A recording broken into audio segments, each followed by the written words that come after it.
অফিসের ছুটিতে কি করবি মীরা? কিছুই জানি না, কিন্তু এই শহর থেকে বের হয়ে কোথাও যেতে মন চাইছে যে। হ্যাঁ, শহরে কিছুই মজা নেই, গ্রামে গেলে কত মজা হতো বলতো।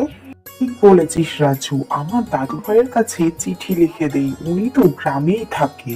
তাহলে এবারের ছুটিতে আমরা সবাই মিলে যাচ্ছি তোর দাদু ভাইয়ের বাড়ি গ্রামে। হ্যাঁ রে, দারুণ মজা হবে, তাহলে কাল ভোর ভোর বেরিয়ে পড়বো।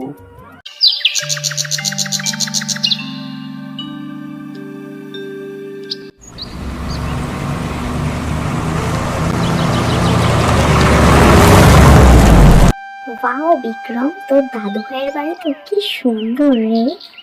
চারিদিকে সবুজ গাছপালা, তার মাঝখানে এই বাড়িটা এত অপূর্ব লাগছে না, বেশ রোমাঞ্চকর একটা ফিলিং দিচ্ছে কিন্তু।